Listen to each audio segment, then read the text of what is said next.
명절에 예배하러 올라온 사람 중에 헬라인 몇이 있는데 그들이 갈릴리 벳세다 사람 빌립에게 가서 청하여 이르되 선생이여 우리가 예수를 뵙고자 하나이다 하니 빌립이 안드레에게 가서 말하고 안드레와 빌립이 예수께 가서 여쭈니 예수께서 대답하여 이르시되 인자가 영광을 얻을 때가 왔도다.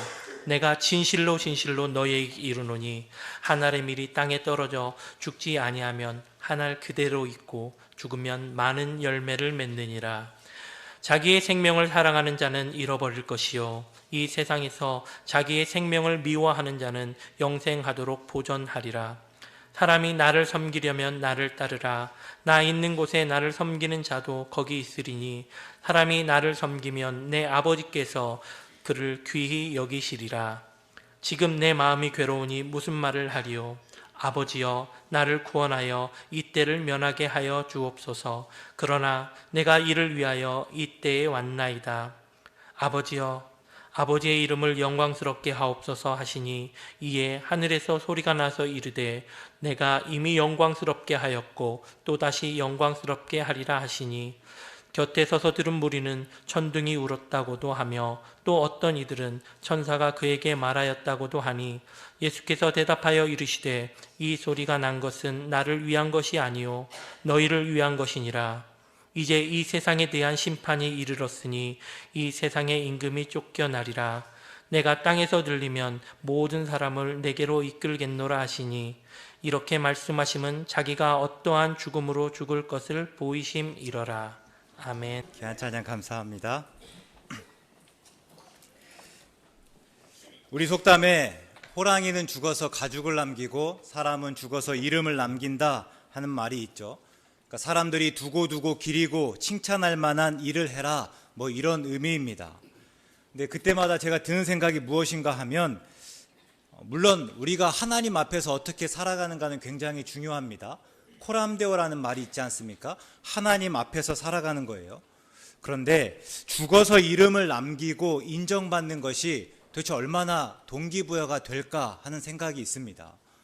우리가 살면서는 그렇게 애쓰고 해야 되는데 죽어서까지도 사람들이 나를 어떻게 생각할지를 내가 생각하면서 살아야 되는가 하는 부담이기도 하고, 죽은 후에 칭찬이 과연 중요할까, 죽은 후에 명예가 그토록이나 소중할까 하는 생각이 있어서입니다.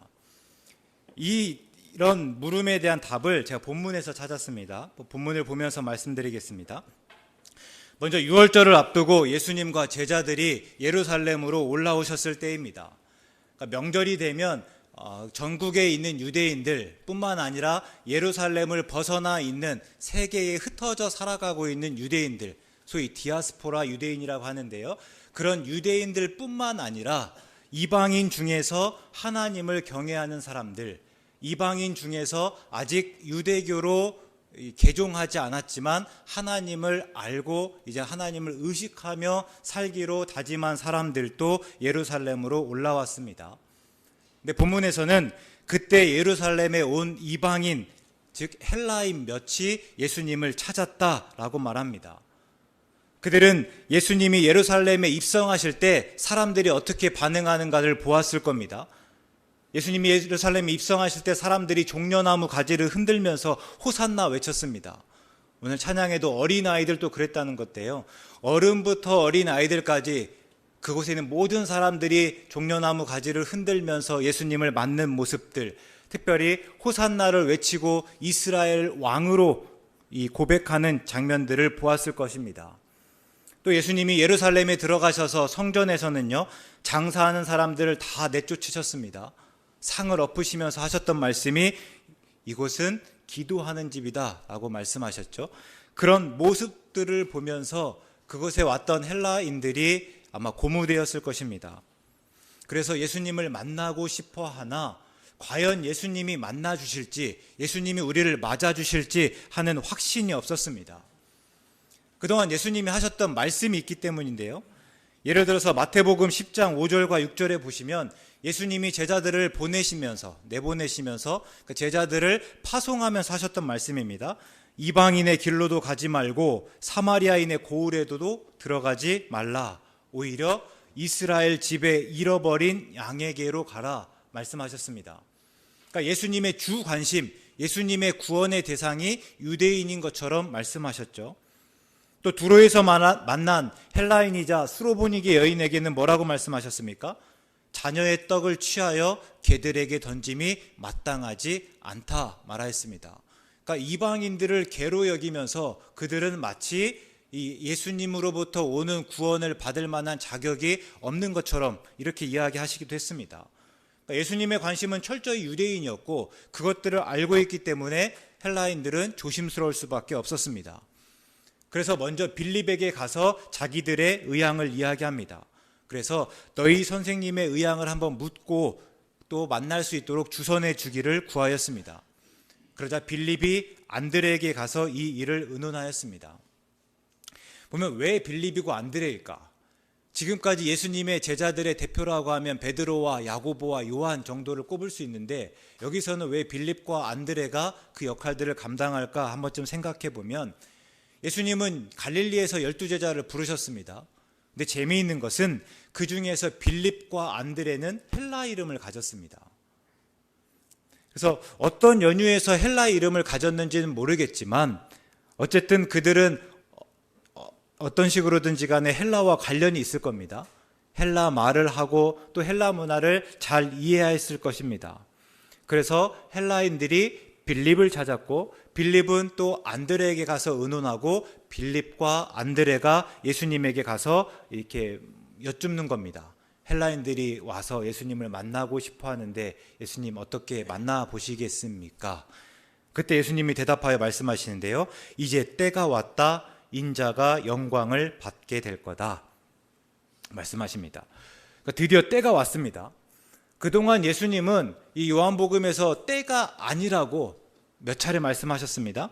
우리가 먼저는 요한복음 2장에서 보면 가나의 혼인잔치입니다. 혼인잔치인데 포도주가 떨어졌습니다.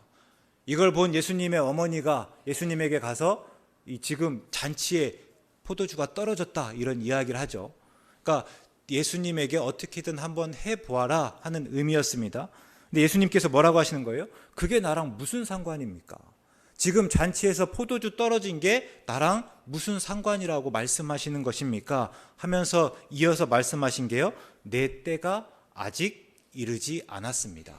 그러니까 내 때가 아직 이르지 않았기 때문에 그런 일들을 할 수 없다 하는 식으로 이야기하셨죠.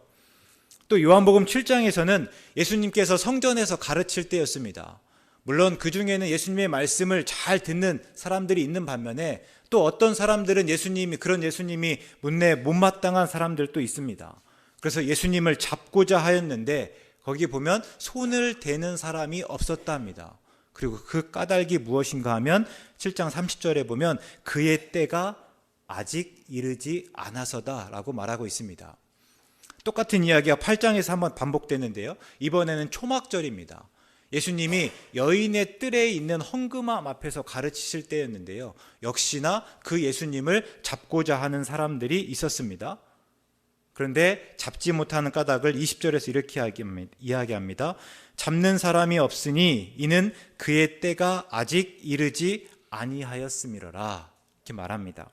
그런데 이제 헬라의 몇이 찾아온 사건을 예수님은 그때가 온 것으로 말씀하셨습니다. 그리고 그때는 예수님이 죽으시는 때입니다. 그런데 예수님이 그때를 인자가 영광 받을 때라고 말씀하십니다. 다시요. 그때는 예수님이 죽으셔야 하는 때인데 예수님께서는 그때를 뭐라고 말씀하신다고요? 영광 받을 때라고 말씀하십니다. 우리가 마가복음 14장부터 16장까지에 보면 예수님이 고난받으시고 죽으시는 이야기가 이게 상세하게 기록되어 있습니다. 예수님의 고난은 슬프고 아프고 또 처절한 일입니다. 그런데 요한복음에서는 조금 다르게 이야기하죠. 요한복음에서 예수님의 고난과 특별히 십자가에서의 죽음은 아버지 하나님께로 돌아가는 일입니다. 그리고 이전의 영광, 예수님이 하늘에서 땅으로 내려오셨는데 이 땅에 내려오시기 이전에 하늘에서 가졌던 영광을 다시 취하는 때입니다. 그래서 영광의 때이죠. 이와 관련해서는 요한복음 전체에서 우리가 어렵지 않게 찾아볼 수 있는데 특별히 요한복음 17장 예수님께서 마지막으로 기도할 때의 그 기도 내용을 통해서 분명히 알 수 있습니다. 요한복음 17장 1절의 말씀인데요. 예수께서 이 말씀을 하시고 눈을 들어 하늘을 우러러 이르시되 아버지여 때가 이르러 싸우니 아들을 영화롭게 하사 아들로 아버지를 영화롭게 하여 주옵소서. 아버지여 때가 이르러 싸우니, 이 때는요 십자가에 달려 죽으셔야 하는 때입니다. 근데 예수님께서 이 때를 가지고 어떻게 기도하신다고요? 아들을 영화롭게 하여 주시옵소서. 내가 이제 영광 가운데 나아갈 수 있도록 인도하여 주옵소서. 이렇게 기도하는 겁니다. 그리고 이제 5절의 말씀인데요. 아버지여 창세전에 내가 아버지와 함께 가졌던 영화로서 지금도 아버지와 함께 나를 영화롭게 하옵소서. 뭐죠? 창세전에 내가 아버지와 함께 가졌던 영화입니다. 그러니까 그때 가졌던 영화를, 그때 가졌던 영광을 내가 다시 취하게 하여 주시옵소서 하는 기도이죠. 그러니까 마지막 죽음을 앞두시고 예수님께서 하셨던 기도입니다. 그러니까 정리하면 예수님은 이제 때가 되었으니 나를 영광스럽게 하여 주시옵소서. 세상이 있기 전에 내가 아버지 곁에서 누렸던 영광을 얻게 하여 주시옵소서, 이렇게 기도하고 있습니다. 또 요한은 예수님의 죽음, 영광, 그리고 예수님이 영화롭게 되는 일을 들려 올려진다라고 표현하고 있습니다. 그러니까 요한복음 여기저기서 그렇게 표현됐는데 가까이는요, 오늘 읽었던 요한복음 12장 32절이나 34절에서 예수님의 죽음을 어떻게 이야기합니까? 하나님께로 들려 올려지는 일로 고백하고 있습니다. 그러니까 죽음은 끝이 아니라는 거죠. 십자가 없는 영광은 없다 하는 말이 있습니다. 십자가가 있어야 영광이 있습니다. 그래서 십자가는 곧 영광입니다. 실제로 예수님께서 고난과 죽음을 영광이자 영광에 이르는 길로 받아들였다 하는 것이죠. 그래서 27절을 한번 보시면요, 우리가 겟세마네 동산에서의 기도를 떠올리게 하는데, 이제 우리 본문에서는 이게 예수님의 물음이 잘 표현되지 않는데 영어 성경이나 아니면 다른 번역본의 성경들을 보면 이게 잘 이렇게 나타나 있습니다. 제가 그걸 따라서 한번 읽어보면, 지금 내 마음이 괴로우니 무슨 말을 해야 할까? 아버지, 나를 구원해서 이 시간을 넘어가게 해주십시오. 이렇게 말할까? No, 이렇게 말합니다. 아니요, 나는 바로 이를 위하여 이때에 왔습니다. 이게 예수님께서 하셨던 기도예요. 그러니까 내가 마음이 괴로워서 무슨 말로 기도해야지, 하나님 이때를 빨리 좀 지나가게 해주세요, 이때가 너무 힘들고 어렵습니다, 이렇게 기도한 것이 아니라 내가 이렇게 기도해야 할까? 아니라는 거예요. 내가 이때를 위해서 왔으니 내가 그렇게 기도할 수 없다 하는 것을 분명히 이야기하고 있습니다. 그러니까 겟세마네 동산에서의 기도하실 때와는 확연히 다른 것을 보게 됩니다. 물론 그렇다고 예수님께서 고난과 죽으심을 아무렇지 않게 여기거나 오히려 그것들을 원하였다는 것은 아닙니다. 그러나 영광으로 나가는 통과 의례로 알고 마땅하게 받아들였다 하는 것이죠. 그래서 요한복음에서 예수님의 고난과 죽으심을 읽을 때에는 우리가 요한복음답게 읽어야 됩니다. 그러니까 다른 복음처럼 똑같이 읽어버리면 안 돼요. 다만 예수님의 고난과 죽음이 비참하고 비통한 게 아니라 그것보단 조금 더 담담하게, 조금 더 담대하게 읽으실 수 있어야 됩니다. 예수님의 고난과 죽으심에 초점을 두기보다는 그것을 통해서 예수님이 다시 영광 받으실 것을 기대하고 소망하는 마음으로 읽어가야 돼요. 왜요? 그게 예수님께서 지금 이 요한복음에서 고백하고 있는 말씀이기 때문에, 예수님은 지금 고난과 죽음 때문에 떨고 있는 것이 아니라 그것을 넘어서 그 영광을 기대하고 있으신 거거든요. 히브리서 저자가 예수님이 그 앞에 있는 기쁨을 위하여 십자가를 참았다라고 고백하지 않습니까? 우리가 요한복음을 읽을 때는 이 동일한 마음으로 읽어야 되는 거예요. 그 기쁨을 함께 위할 수 있어야 합니다. 이어서 예수님은 이제 자기 죽음을 한 알의 밀과 많은 열매를 맺는 일로 비유하여 말씀하십니다. 한 알의 밀이 땅에 떨어져 죽어야만 많은 열매를 맺습니다. 그러니까 생명은 죽음을 통해서만 이루어집니다. 그러나 이 말씀은 예수님에게만 적용되는 것이 아니라 동시에 제자들에게 하신 말씀입니다. 우리 예수님의 제자가 누구입니까? 예수님을 그대로 따르는 사람들입니다. 예수님의 말씀과 삶을 재현하는 사람들이죠. 그러면 무엇까지 따르고 무엇까지 재현해야 하는가? 예수님께서는 예수님의 죽음까지다 말씀하십니다.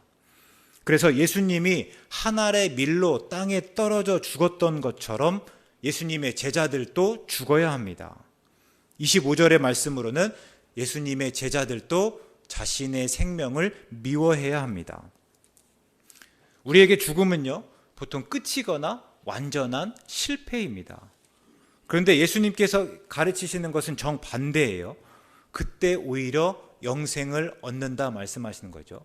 너희가 한 알의 밀로 땅에 떨어져 죽을 때 영생을, 많은 열매를 맺고 영생을 얻는다. 25절의 말씀입니다. 자기의 생명을 사랑하는 자는 잃어버릴 것이다. 그러나 이 세상에서 자기의 생명을 미워하는 자는 영생하도록 보전하리라. 우리가 바울의 표현을 빌면 갈라디아서 2장 20절에서 바울이 뭐라고 했냐면요, 예수님을 믿고 따르는 것은 내가 그리스도와 함께 십자가에 못 박히는 것이다 라고 말합니다. 그러니까 내가 예수님을 믿고 따르는 것은 그리스도와 함께 십자가에 못 박혀서 완전히 죽는 것입니다. 근데 이게 어떻게 우리에게 복음이 됩니까? 우리가 완전히 죽었는데요, 예수님과 함께 완전히 죽었는데 이게 어떻게 우리에게 기쁜 소식이 됩니까? 이게 지난주 말씀이죠. 그러나 하나님이 그리스도와 함께 십자가에 못 박힌 우리를 그리스도와 함께 살리시고 그리스도와 함께 일으키시고 그리스도 예수 안에서 함께 하늘에 앉히시기 때문입니다. 우리는 그리스도와 함께 십자가에 못 박혀 죽었지만 그런 우리를 하나님이 함께 살리시고 함께 일으키시고 함께 하늘에 앉히시는 거죠. 그러니까 내가 그리스도와 함께 죽을 때 함께 살고 영생을 얻는 것입니다. 근데 여기서 제가 주목하는 게 이 영생입니다. 우리가 아는 영생이 무엇입니까? 영원한 삶입니다. 그럼 영원히 산다는 건데 특별히 어디에서 그런다는 거죠? 하나님의 나라에서입니다. 그러면 또 영생을 어떻게 얻습니까? 우리가 잘 아는 요한복음 3장 16절을 한번 외워보시면 하나님이 세상을 이처럼 사랑하사 독생자를 주셨으니 이는 그를 믿는 자마다 멸망하지 않고 영생을 얻게 하려 하심이라. 어떻게 얻는 거죠? 그를 믿는 자마다, 예수님을 믿는 자마다 멸망하지 않고 영생을 얻게 하려 하십니다 합니다. 그래서 영생은요, 예수님을 믿음으로 하나님의 나라에서 영원한 삶을 보장받는 것입니다. 근데 본문에서는 그 영생을 다르게 표현합니다. 영생을 어떻게 얻는가 하면 25절에서 이 세상에서 자기의 생명을 미워해야 합니다. 이 25절은 24절에 대한 설명이거든요. 24절의 표현으로 말하면 한 알의 밀로 땅에 떨어져 죽고 그래서 많은 열매를 맺음으로 우리가 영생을 얻습니다. 한 알의 밀은 사라지지만 많은 열매를 맺는 형태로 영원한 생명이 보존되는 것입니다. 다시요. 한 알의 밀은 죽지만 그 자리에서 싹이 나고 많은 열매를 맺습니다. 그렇게 한 알의 밀이 영원한 밀의 생명이 영원히 보존되는 것입니다. 그럼 그럴 때 물음은, 그러면 예수님의 제자들은, 우리도 예수님의 제자들이니까요. 그러면 우리는 왜 죽어야 합니까? 왜 이 세상에서 자기의 생명을 미워해야 합니까? 죽을 거예요. 예수님께서 말씀하셨고 예수님을 믿고 따르는 자들이기 때문에 예수님의 말씀대로 그렇게 죽을 거예요. 근데 왜 그냥 맥없이 죽을 수는 없잖아요. 그럼 우리는 도대체 무엇을 위해서 죽는 거냐 하는 거예요. 예수님은 우리 죄를 대속하시고 하나님과 우리를 화목하게 하시기 위해서 죽으셨습니다. 그러니까 죽는 이유가 분명하죠. 그러면 우리는 무엇을 위해서 죽습니까? 우리가 종종 그렇습니다. 예수님의 말씀에 알겠습니다, 내가 죽기까지 예수님을 따르겠습니다 라고 하는데, 그래서 언제, 왜, 무엇을 위해서 죽어야 되는지는 모릅니다. 그러다 보니까 죽지도 못하고, 죽지도 않으면서 그래도 나는 죽기까지 따르겠다는 마음을 가지고 있다는 정도를 마치 예수님을 믿고 따르는 의 정도로 여길 때가 참 많죠. 그래서 묻는 거예요. 예수님이 나를 따라라. 그래서 내가 한 알의 밀로 떨어져 죽었던 것처럼 너희도 그렇게 죽어라 말씀하시는데, 그러면 우리는 왜 누구를 위해서 내 생명을 그렇게 미워해야 되는가?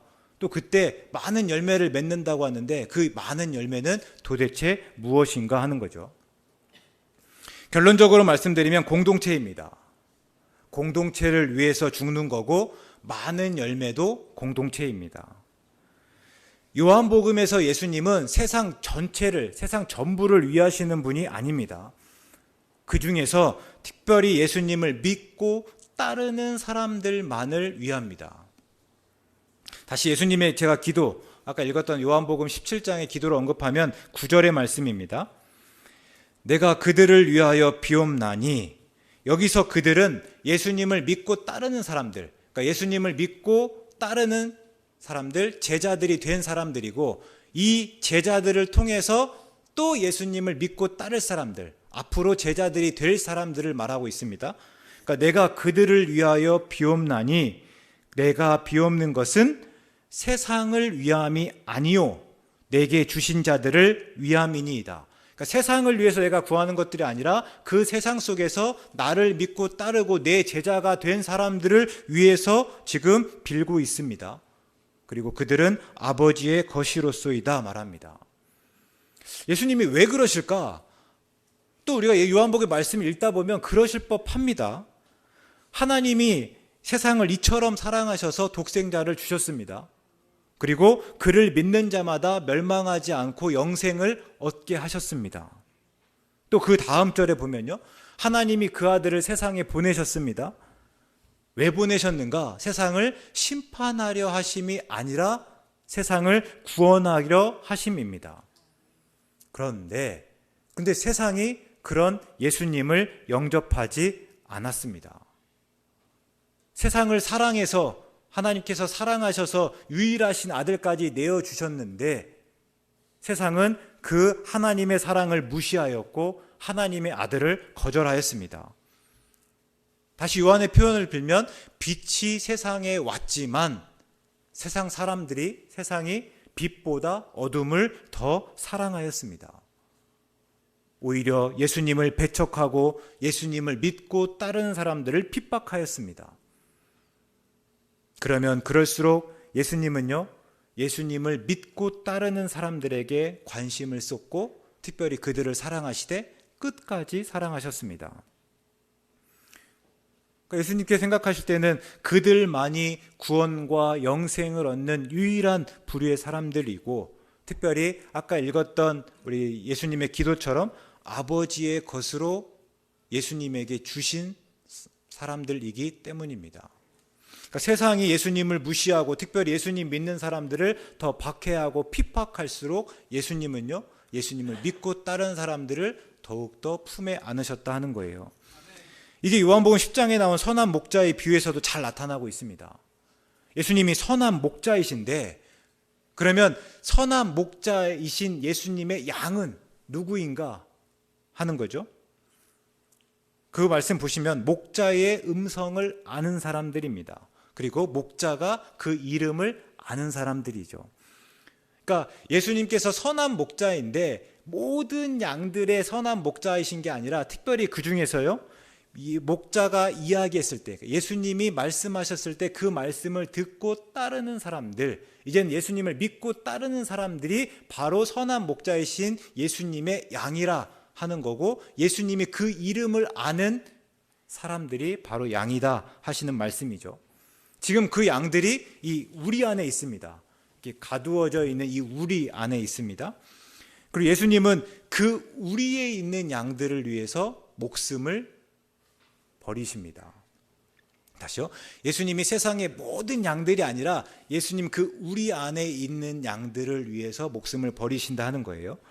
물론 예수님은 그 우리에 들지 않은 다른 양이 있으니 그 양을 인도하여 이 우리 안에서 한 무리가 되게 하시겠다고 말씀하십니다.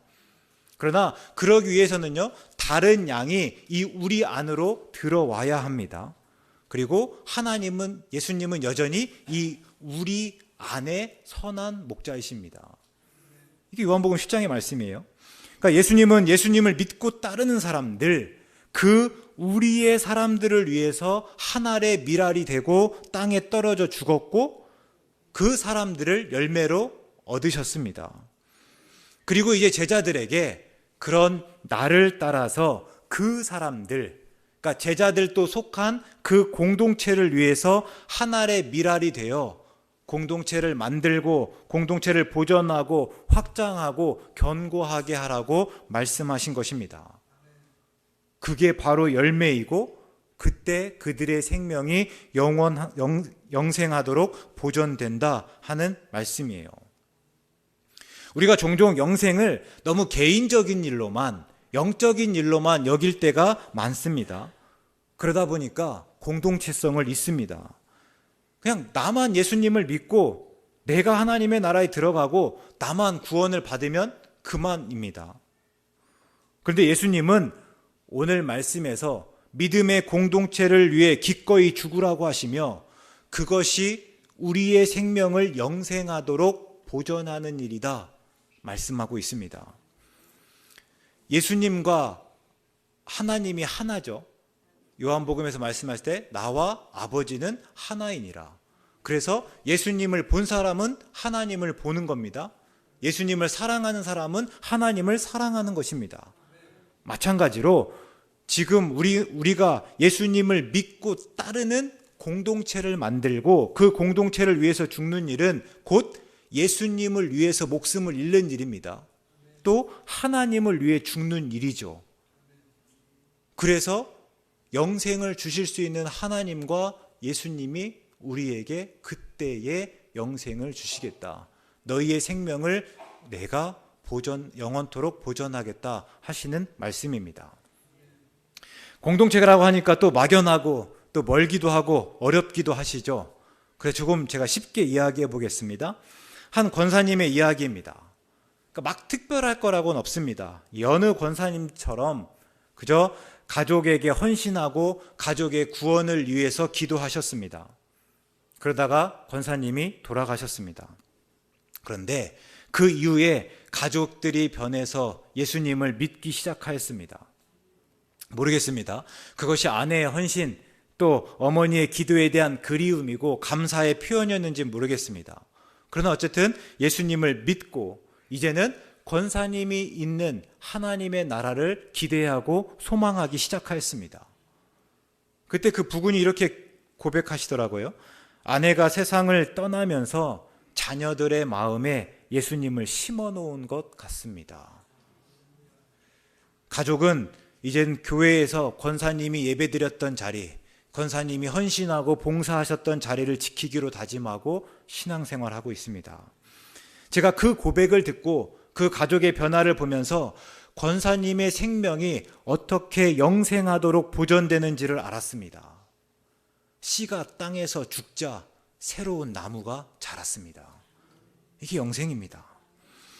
물론 오늘날 우리에게는 요한복음이 쓰일 때 요한 공동체나 그 밖에 예수님을 믿고 따르던 공동체가 겪었을 법한 박해나 핍박은 없습니다.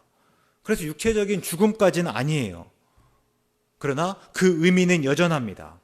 나를 부인하고 나를 내세우지 않고 나를 없애고 그래서 다른 사람을 위하고 공동체를 세우고 견고하게 하는 것입니다. 우리가 하나의 밀이 되어서 공동체에 심겨지는 것입니다. 그리고 많은 열매를 맺을 때 그때 우리의 생명이 영원토록 보존되는 것입니다. 그럼 오늘 우리에게 공동체는 무엇입니까? 오늘 우리는 영생을 위해서 무엇을 하고 있습니까? 누구를 위해서 또 무엇을 위해서 죽습니까? 어떤 많은 열매를 기대하고 있습니까? 매일 나를 부인하고 십자가를 지는 일이 어떤 모습으로 나타나고 있습니까? 어떻게 서로 사랑하고 헌신하고 봉사하고 있습니까? 시작하면서 사람이 죽어서 이름을 남기는 게 과연 어떤 의미가 있을지를 물었습니다.